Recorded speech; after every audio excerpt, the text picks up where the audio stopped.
Hello everyone, so welcome back to another video. So guys, जैसे कि आप सबको कल रात का शॉक लग ही गया है, आप सबको कल का एक एडवांस नोटिस मिल ही गया है रिलेटेड टू योर एग्जाम।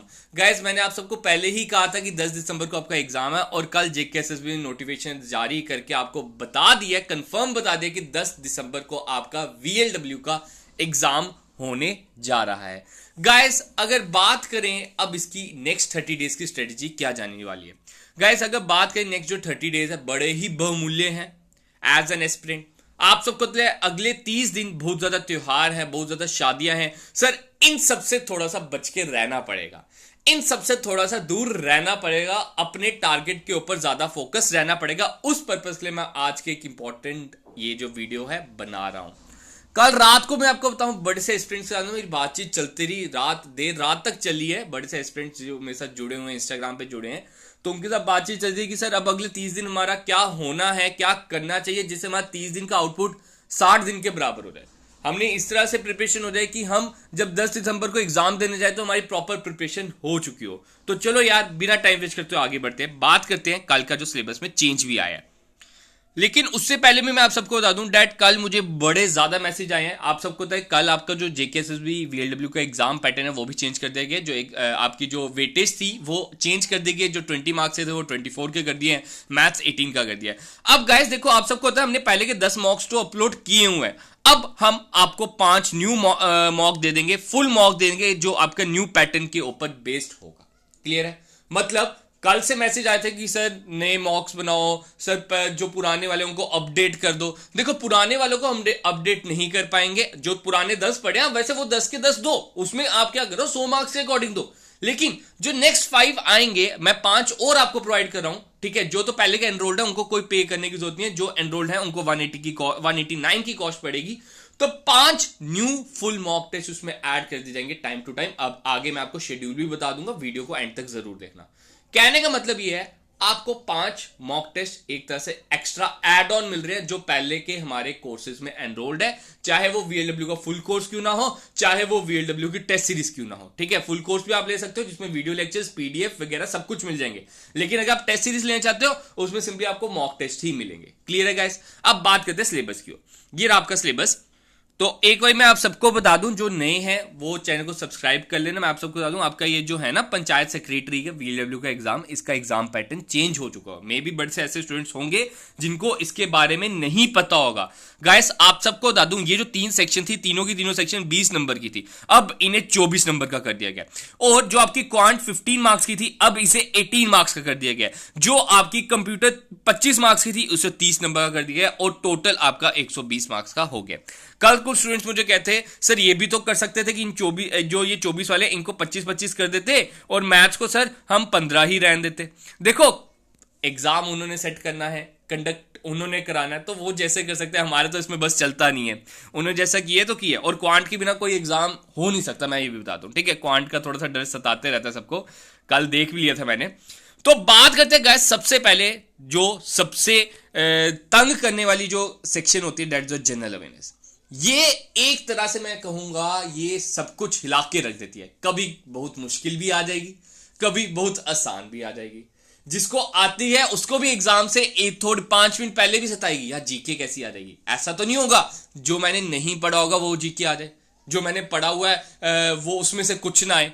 ठीक है, तो वो चीज सताती जरूर है। अब देखो गाइस, बात होती है 24 क्वेश्चन आने हैं इसमें से 24 क्वेश्चन आने हैं। पहला आ रहा है करंट इवेंट्स। देखो, ये जो करंट इवेंट्स हैं, नेक्स्ट वीक तक मैं आपको जेएंडके के जितने भी इंपॉर्टेंट लास्ट ईयर के आपके हैं ना करंट अफेयर्स, वो सारे के सारे करा दूं, क्योंकि स्पेशल रेफरेंस टू जेएंडके है। इंडिया के मैंने कराए हुआ, आप सिंपली सर्च कर सकते हो, इंडिया के आप देख सकते हो। अब जो जेएंडके बेस्ड जितने भी इंपॉर्टेंट करंट अफेयर्स होंगे वो मैं आपको इस वीक के अंदर अंदर करवा दूंगा, ये मेरी गारंटी है। इसको लिख के रख लो, ठीक है, ये मेरी रिस्पॉन्सिबिलिटी। नेक्स्ट बात करते हैं sir political and physical division of India. यार इसके ऊपर मेरी एक प्रॉपर वीडियो बनी हुई है, प्रॉपर 7-8 वीडियोस हैं, उसको देखिए। उस वीडियोस लेक्चर्स को देखा होगा, अब 30 दिन में वो समय नहीं है कि देखें। अब क्या जरूरत है सर, इसके हम एक तरह से टेस्ट लगाएं, सर इसके हम प्रॉपर प्रैक्टिस करें। देखो, रेवा मैम आपको हर एक टॉपिक के 60 क्वेश्चंस करा रहे हैं। मैं आपको बता दूं, मैम ने क्लाइमेट एंड क्रॉप्स का करा दिया, फिजिकल डिवीजन का करा दिया, ट्रांसपोर्ट एंड कम्युनिकेशन करा दिया, डेमोग्राफी का करा दिया, रिवर्स एंड लेक्स करा दिया। आज आपका इंडिया फ्रीडम स्ट्रगल भी आ जाएगा। तो मैम ने कितने टॉपिक्स ऐसे हैं जिसमें से हमारी जो सीरीज चल रही है 60 एमसीक्यूज करवा रहे हैं, और गारंटी से कहता हूं ये जो अगले टॉपिक्स बचे हैं ना मैम, इनके ऊपर भी आपको कंप्लीट करा देगी टेस्ट से, आपके जो पेपर है उससे पहले पहले। तो उसके लिए आप प्रिपेयर्ड रहो। क्लियर है? ठीक है, वो लेक्चर्स देख लो, आपको अपने अंदर अपने आप एक इंप्रूवमेंट दिखेगी। आपको पता चलेगा टैक्सेशन के ऊपर मेरी वीडियोस है, ठीक है, सीबीडीटी जीएसटी के बारे में मैंने पढ़ाया हुआ, वो चीज देखिए। ठीक है, इन्वायरमेंट इकोलॉजी आप देख सकते हो। इसमें टॉपिक कितने हैं? सर इसमें टॉपिक हैं 14 में भी आगे सब डिवाइडेड है, 14 के आगे भी नीचे सच है 15 है। ठीक है, ये भी तो है। तो 15 टॉपिक्स है। तो सर इन 15 टॉपिक्स में से 24 क्वेश्चंस आने, लेकिन सताएगी बहुत। 24 क्वेश्चन किसके आएंगे, कैसे आएंगे? तो उसके लिए आपको प्रॉपर्ली मॉक टेस्ट देने हैं, जो मैंने आपको स्टार्टिंग में रिकमेंड किए। आपको तो पता चल सकेगा कि एग्जाम कैसा आएगा, तो हमने कितने अटेम्प्ट करने हैं। कभी कभार क्या होता है, देखो ध्यान से सुनना, मैं अपने एक्सपीरियंस से बता रहा हूं। कभी कभार क्या होता है, जीके बहुत टफ आएगी, तो हमने जीके में ना अपना स्कोर थोड़ा सा कम करने की कोशिश करनी है, नेगेटिव को रिड्यूस करना है। स्कोर जो नेगेटिव जाता है ना उसको सबसे कम से कम रिड्यूस करना है, और कोशिश करना है जो बाकी सेक्शन है, लाइकवाइज कंप्यूटर में जो हम सोच के सर 25 लाने हैं, सर अब 26-27 टारगेट करेंगे। सर इंग्लिश में जो हमने सोचा था डेट 18 लाने, सर अब 20 टारगेट करेंगे। तो बाकी सेक्शन से कोशिश करो मार्क्स लेने की। ठीक है, कट ऑफ हम पहले नहीं बता सकते कि कट ऑफ इतना जाएगा, ये जाएगा, एग्जाम वाले दिन पता चलेगा एग्जाम किस लेवल का आता है। एग्जाम अगर इजी लेवल आ गया कट ऑफ आ ही जाएगा, एग्जाम अगर डिफिकल्ट आ गया कट ऑफ आपका 70 तक भी जा सकता है, मैं ये भी बता दूं 80 तक भी जा सकता है, अगर आपका एग्जाम बहुत ज्यादा डिफिकल्ट आ जाए। क्लियर है? आगे बात करते हैं नेक्स्ट हमारा जनरल इंग्लिश। गाइस देखो, जनरल इंग्लिश के आपको मैं बता दूं, एग्जाम से पहले पहले मैं यूट्यूब पर आप सबको 10 इसके सेट करा दूंगा। आज इसका सेट नंबर 1 आ जाएगा 10 बजे। 10 बजे जुड़ोगे ना, भाग मत जाना। आज 10 बजे मेरे साथ जुड़ना है, आप सबने लाइव जुड़ना है, लाइव टेस्ट लूंगा, पता चल जाएगा सब कुछ, दूध का दूध पानी का पानी हो जाएगा कि सर इंग्लिश मुझे कितनी आती है। क्योंकि पता क्या होता है, मैंने नोटिस किया हुआ है, सभी एस्पिरेंट से मेरी बात होती रहती है। मैंने क्या नोटिस किया है, हम कहते हैं सर इंग्लिश ना हो जाएगी, हमने यार फर्स्ट क्लास से पढ़ रहे हैं, सर 10th तक पढ़ी हुई है, सर 11th-12th में भी पढ़ी है, ग्रेजुएशन में भी पढ़ी है, हो जाएगी यार इंग्लिश। लेकिन मैं बता दूं, सबसे ज्यादा मार्क्स इधर से करते हैं। इसमें ना एक्यूरेसी नहीं मिलती, इसमें एक्यूरेसी आपकी नहीं मिलती जो रीजनिंग और क्वांट में मिलती है। आपको पता है रीजनिंग और क्वांट आप अगर आता होगा, आपका 110% आपका सही आंसर होगा। लेकिन इसमें क्या होता है, सर ए भी लग रहा है, बी भी लग रहा है, हम बी करके आ जाते हैं, लेकिन आंसर घर आके देखते हैं सर ए निकला। तो इसमें एक्यूरेसी मेंटेन करना, हाउ टू एलिमिनेट, आपके जो ऑप्शन है उनको एलिमिनेट कैसे करना, वो आज रात को मैं आपको बताऊंगा। तो रात को 10 बजे जुड़ जाना। आज इसका प्रैक्टिस सेट नंबर 1 है 10 बजे। क्लियर है? बार बार बोल रहा हूं, आ जाना। नेक्स्ट, ये आपकी आ गई रीजनिंग, और मैं कहूंगा ये सबसे इजीएस्ट कंपोनेंट है इस जो सिलेबस की है ना, इस सिलेबस की सबसे इजीएस्ट कंपोनेंट है जो हर कोई कर सकता है, बस आपको थोड़ी प्रैक्टिस की जरूरत है। इसकी प्रैक्टिस से टाइम टू टाइम आ रहे हैं। बात करते हैं गाइस, ये जो आपकी नंबर सीरीज, पहली लाइन तो नंबर सीरीज ही है, लेटर सीरीज, सिमेंटिक सीरीज, ये एक ही नंबर सीरीज ही होगी। सर उसका स्पीड डिस्टेंस टाइम, सर ये हमने क्वांट में पढ़ना है, इसमें ही पढ़ना है। Statement and conclusion, sir logical reasoning, mental reasoning, ये सब कुछ मैंने आपको करवाया हुआ है, यूट्यूब पे भी हमारे कोर्स में भी अवेलेबल है, आप उधर से भी ये सारे के सारे लेक्चर्स देख सकते हो। और उसके बाद मॉक लगाइए, आपको अपने आप अपने में इंप्रूवमेंट दिखेगी। मैंने पीडीएफ प्रोवाइड की हुई है उधर, ठीक है। मैंने पीडीएफ में आपको प्रॉपर्ली ईच टॉपिक ना उसमें 200 300 एमसीक्यूज होंगे, तो आप उन एमसीक्यूज की प्रैक्टिस करो। गारंटी से कहते हो आप उसका आंसर निकालोगे। आप इसमें टारगेट रखना, सर 24 मार्क्स की अगर रीजनिंग आएगी, मैंने टारगेट रखना है सर 21 प्लस मैंने लाना है, 20 प्लस भी नहीं कहूंगा, 21 प्लस लाना है, क्योंकि ये जो सेक्शन है ये सबसे इजी वन, सबसे इजीएस्ट है कहूंगा। क्लियर है? आगे बात करें गाइस, अब बात करते हैं क्वांट सेक्शन। अब क्वांट सेक्शन में आपको मैं बता दूं, मैं बार बार बोलता हूं, ये अब फर्स्ट कंपोनेंट है ना। अगर आप क्वांट का, मुझे पता है बहुत लोग लिखते हैं सर खून चूस ले मेरा, मैथ्स के लिए लिखते थे मेरे टाइम पे, मेरे बड़े फ्रेंड्स लिखते थे, लेकिन मेरा one of the favourite subject था ये क्वांट, मैथ्स, सॉरी, ठीक है, क्वांट मैथ्स एक ही चीज आ गई। अब यही चीज है, अगर आप इसका फर्स्ट कंपोनेंट भी कर लेते हो, 18 नंबर की होगी। अब 18 में से मैं गारंटी से कहता हूं आप 10 to 12 मार्क्स करके आओगे, अगर आप ये वाला कंपोनेंट करके जाते हो। बस टारगेट ये होना चाहिए, लेकिन जो एक तरह से जिनको क्वांट आती है उनका तो ये भी टारगेट है, उनके 6 नंबर क्यों छोड़ने उन्होंने। आगे मैं अभी आपके साथ शेयर करता हूं कि आपका डेली का शेड्यूल कैसा होना चाहिए, ठीक है, वो भी शेयर करता हूं। तो ये जो दो कंपोनेंट है, मैथ्स को दो में डिवाइड कर लो। जिनकी मैथ्स कमजोर है, पहला कंपोनेंट अच्छी तरह कर लो, सेकंड कंपोनेंट थोड़ा सा होल्ड पे रख सकते हो, अगर कर सकते हो तो कर लो, अच्छी बात है, लेकिन पहला कंपोनेंट जरूर करके जाओ। बच्चे मैसेज करते हैं, सर अगर मैं क्वांट छोड़ दूं मेरा पास हो जाएगा। यार क्या बातें करते हो, 120 में से आपका अब 120 का पेपर नहीं बचेगा, 102 का बचेगा। आपका स्कोर कितने में से आएगा सर? 102 में से। क्या आप 102 में से 102 ले आओगे? आपको श्योरिटी है? नहीं ना। फिर तो 18 नंबर ये क्यों छोड़ रहे हो यार? मैंने आपको बता दिया, फर्स्ट कंपोनेंट ये अच्छी तरह कर लो, ये पूरी की पूरी यूट्यूब पे मेरी अपलोडेड है, अब ये देख सकते हो यार। आगे बात करते हैं लास्ट सेक्शन और सबसे हाईएस्ट वेटेज वाली, और आप देख लो टॉपिक सबसे कम, कंप्यूटर 30 नंबर की सेक्शन से पहले 25 की थी, अब 30 की है। और टॉपिक आप देख सकते हो 7 टॉपिक्स ओनली 7 टॉपिक्स। इन 7 टॉपिक को ना आप आसानी से 10 दिन में कवर कर सकते हो। अरिहंत की बुक खोलो, ठीक है, अरिहंत की बुक हर एक उधर से एक टॉपिक दिन का कवर करो। जब आपने अरिहंत की बुक से एक टॉपिक कवर कर लिया, उसके बाद उसके आगे उसके एमसीक्यूज दिए होते हैं, उसको लगाओ, उसकी प्रैक्टिस करो। आपको अपने आप अपने अंदर चेंज दिखेगा, अपने आप। क्लियर है गाइस? तो ये कुछ आपके कंपोनेंट्स है जो मैंने आपके साथ डिस्कस किए। अब देखो लेक्चर्स देखने का तो टाइम नहीं है, प्रैक्टिस सेट लगाने की जरूरत है। तभी मैं आपको लेक्चर्स नहीं प्रोवाइड कर रहा हूं, प्रैक्टिस सेट प्रोवाइड कर रहा हूं। तो अब बात करता हूं, बच्चे पूछे थे कि सर अब हमारी पढ़ाई दिन की कितनी हो चाहिए। देखो, इट डिपेंड्स अपॉन यू, आपके ऊपर डिपेंड करता है आप अपनी पढ़ाई को कितना समय देते हो। कुछ स्टूडेंट्स ऐसे हैं जिनके पास पूरा दिन होता है, लाइकवाइज वो कोई काम नहीं करते हैं, डैट मतलब सिंपली घर पे अभी एज ए एस्पिरेंट पढ़ रहे हैं। और कुछ ऐसे होते हैं जो पार्ट टाइम जॉब कर रहे होते हैं, तो पार्ट टाइम जॉब कर रहे होते हैं या कोई हाउस वाइफ्स हैं, तो उनके लिए थोड़ी सी दिक्कत होती है टाइम निकालने के लिए। तो टाइम तो निकालना पड़ेगा, आप पे डिपेंड करता है मैं कितना टाइम दे सकता हूं। आपको मैं बता दूं, एक ना अर्ली मॉर्निंग अपना शेड्यूल रखो, एक सुबह जल्दी उठो, ठीक है, एक सुबह जल्दी उठो, अर्ली मॉर्निंग एक शेड्यूल रखो। सर 6 बजे उठना है, सर 6 से 8 बजे तक मैंने अपना एक कंपोनेंट पढ़ना है।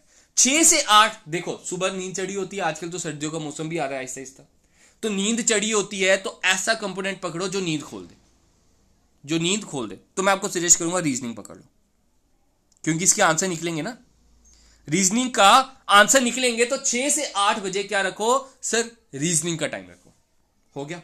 उसके बाद वही डैट नहाए नुए खाना खुना खाया, या 8 बजे से 9 बजे तक आप सो भी सकते हो, आप पे डिपेंड करता है, ठीक है, कि कैसा आपके पास टाइम होता है। उसके बाद नहाए नुए डैट 11 o'clock तक फिर से रेडी हो जाओ, 11 बजे तक अगर फिर से रेडी हो गए, अब आप ट्राई करो। देखो आपको पता आपका एग्जाम ज्यादातर चांसेस होते हैं मॉर्निंग में ही होता है, ठीक है, 11-12 बजे। ट्राई करो 11 से 1 बजे तक आप ना एक मॉक लगाओ, चाहे जहां मर्जी प्लेटफॉर्म का लगाओ, आप हमारा भी ले सकते हो, मैंने आपको बता दिया, मैं आपके साथ अभी बताने वाला हूं। पहला मॉक हम 13 को देने वाले हैं, 13th of November। 12 को दिवाली है, तो ऐसे मैंने 12 को प्रोवाइड करना था, मैं 13 को प्रोवाइड कर रहा हूं, दिवाली एंजॉय कीजिए। 13th of November को आपका पहला मॉक है। ध्यान से सुनना, मॉक कब लगाना है सर? 11 से 1। 11 से 1 क्यों? क्योंकि सर हमने आदत डालनी, हमने आदत डालनी है। 11 से 1 पेपर होगा, वैसे ही 11 से 1 हम इधर मॉक लगाएंगे। क्लियर है गाइस? 11 से 1 बजे हम क्या करेंगे सर? इधर मॉक टेस्ट लगाएंगे, ताकि हमें आदत लग जाए कि 11 से 1 कैसे बैठना है। बैठने की यार बड़ी आदत चाहिए होती है, ठीक है, यूज टू होना पड़ता है हर एक चीज के लिए, तो वो चीज मैं आपको बता रहा हूं। उसके बाद 11 से 1 के बाद आपने थोड़ा सा रिफ्रेश हो जाओ, खाना खुना खाओ, एंड शाम का अपना एक को शेड्यूल रखो। शाम को आप ट्राई करो डैट 5 to 6, 5 to 7 आप ट्राई करो जीके कवर करो, ठीक है। जीके ना कभी भी रात को कवर नहीं करना, मे भी आपको थोड़ी सी नींद आनी बैठ से। 5 to 7 ट्राई करो, आप अपनी जीके ट्राई करो। और रात को आपका सिंपली 10 बजे तो मेरा रोज लाइव आया करेगा, ठीक है, रोज अगले 30 दिन के लगातार आएगा। तो 11 से आप रख सकते हो डैट सर 11 से 12 एक ही घंटा रख लो, चलो क्वांट का। 11 से 12 आप क्वांट की प्रैक्टिस करो, जिनको क्वांट आती है, जिनको नहीं आती आप 8 के बीच में भी समय वो भी निकाल सकते हो। 8 से 10 बजे का भी समय, उसमें भी क्वांट कर सकते हो। लेकिन मेरे सेशन खत्म होने के बाद मैं आपको सजेस्ट करूंगा सर क्वांट उसके बाद एक बार जरूर निकालो। 12 बजे से पहले मुझे नहीं लगता कोई सोता है आजकल, ठीक है, तो 11 से 12 भी क्वांट एक बारी निकालने की कोशिश करो, प्रैक्टिस करो। क्यों ऐसा मैं क्यों बोल रहा हूं? क्योंकि रात को एक तरह से क्वांट निकालोगे तो नींद खुली रहेगी। अगर आप पढ़ने बैठ गए जी के 10 क्वेश्चन देखे, वीडियो देख रहे हो, उसके बाद नींद आने बैठ जाएगी, नींद आते आते आप थोड़े से ऐसे लेटोगे, कंबल के अंदर घुसे होगे, फोन हाथ में होगा, सर ठंड लग रही है, फोन हाथ में पड़ा पड़ा ही उधर से साइड से बटन दबेगा, उधर ही पड़े पड़े आप सो जाओगे। ये एक्सपीरियंस से बता रहा हूं, ये होता है यार। तो यही चीज आपको कह रहा हूं मैं कि रात और सुबह ऐसा टॉपिक रखो जो इंटरेस्ट उजागर करे, जो इंटरेस्ट जगाए। That is a quant and that is your reasoning, ठीक है। बाकी गाइस आप ना थोड़ा सा शिफ्ट भी करते हैं ना, जैसे 2 दिन क्वांट रखा तो अगले 2 दिन कंप्यूटर भी रखो, अगले 2 दिन इंग्लिश भी रखो। इस हिसाब से भी अपने आप अपने शेड्यूल में चेंजेस लाओ। आप सब क्या करो, एक टाइम टेबल बना लो, ठीक है, अपने टाइम के अकॉर्डिंग। मैं नहीं बना सकता इधर, आप सबको एक खुद बनाना पड़ेगा, क्योंकि आपको पता है मेरे पास कौन कौन सा टाइम स्लॉट है। तो टाइम टेबल बनाओ, उस हिसाब से लिख लो कि आज के दिन दैट संडे से नेक्स्ट संडे तक, संडे से नेक्स्ट संडे तक मैंने क्या क्या कवर करना है, कैसे कैसे कवर करना है, कितने बजे क्या करते हैं। यकीन मानो 10 दिन के अंदर अंदर आपको रिजल्ट मिलेगा। यकीन मानो, एक मेरे पे विश्वास रख के ये चीज करके देखो। एक टाइम टेबल बना लो, इस संडे से नेक्स्ट संडे तक मेरा सर 8 से 9 ये होगा, 9 से 10 ये होगा, 11 से 12 ये होगा, सर 11 से 1 बजे आपने मॉक टेस्ट नहीं बोला, सर मैं वो मॉक टेस्ट दूंगा, रिपीट मॉक टेस्ट दूंगा, कोई गलत होता है अपने आप अपने अंदर आप एक डिफरेंस पाओगे। समझ रहे हो? तो गाइस यही चीज मैं आपको बताना चाहता हूं। अब जाने से पहले देखो मैं अपना मॉक टेस्ट का शेड्यूल बता दूं। देखो मैंने आपको बोला मैं 5 न्यू मॉक टेस्ट ऐड कर रहा हूं, 5 न्यू मॉक टेस्ट ऐड कर रहा हूं। तो इसमें क्या होगा सर, पहला मॉक हमारा होगा that is on 13th of November, मतलब कि दीपावली के अगले दिन, दीपावली वाले दिन संडे है। मुझे पता बड़े से स्टूडेंट्स को टाइम नहीं मिलेगा, तो मैंने 13 नवंबर का समय दिया। मंडे को हम सब मॉक टेस्ट देंगे, देखेंगे कि हम कहां पे लाए कर रहे हैं। तो ये फर्स्ट जो मॉक टेस्ट हमारा होने जा रहा है जो 13th of November। उसके बाद 13 नवंबर में जो हमसे गलतियां हुई हैं उनको एनालाइज करने के बाद अगले 1.5 हफ्ते तक, ठीक है, 1.5 हफ्ते तक मैं कहूंगा हम प्रॉपर प्रैक्टिस करेंगे। और नेक्स्ट मॉक टेस्ट हम देंगे 26 को। नेक्स्ट मॉक टेस्ट कब देंगे? 26th of November। जब 26th of November को 2 मॉक टेस्ट दे दिए, लास्ट के 3 मॉक टेस्ट हम दिसंबर में देंगे। 10 दिन है ना, 9 दिन है, तो 9 दिन में हम 3 मॉक टेस्ट देंगे, 2-2 दिन का गैप देके। 2-2 दिन का गैप देने के साथ साथ जो हमारी ये जो है ना, ये जो मैं 13th और 26 वाला प्रोवाइड कर रहा हूं, ये ना मैं री अटेम्प्ट बढ़ा दूंगा। आप इसको री अटेम्प्ट भी कर पाओगे। ये नहीं कि एक बार अटेम्प्ट किया फिर से अटेम्प्ट नहीं कर सकते हो। मैं आपके इसके 4 अटेम्प्ट रख दूंगा और कुछ आप इसकी फिर से अटेम्प्ट कीजिए, क्वेश्चंस को रट लेना। क्लियर है गाइस?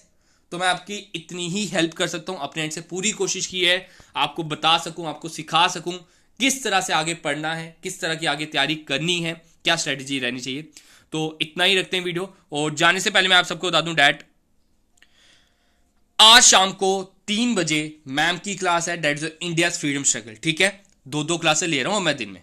तो इंडिया फ्रीडम स्ट्रगल आपके टॉप 60 एमसीक्यूज आने वाले, उसको जरूर देखना 3 बजे। ठीक है, सेट कर लो टाइम। उसके आगे मैं बात करता हूं डैट उसके बाद मेरा टेस्ट है रात को 10 बजे, लाइव टेस्ट रहेगा जिसमें 25 आउट ऑफ 24 हम सबका टारगेट रहेगा, जिसमें हम जनरल इंग्लिश का एक प्रॉपर प्रैक्टिस सेट आपके लेके आ रहे हैं। मैंने अभी आपको आज रात को सिखाना है how to improve in English में अपनी नेगेटिव मार्क्स को कैसे कंट्रोल किया जाए। ये सब कुछ आपके साथ रात को मैं डिस्कस करने वाला हूं। तो गाइस आज का सेशन इतना ही रखते हैं, मिलेंगे जल्द अपने नए सेशन में। तब तक आप सबसे अलविदा। तैयारी करते रहिए, ऑल द बेस्ट, जी जान से तैयारी कीजिए। आगे त्योहार बहुत है, आगे शादियां बहुत है, उन सबसे भटके ना, अपने आप को फोकस रखिए। ठीक है गाइस, मिलेंगे जल्द अपनी नई वीडियो के साथ।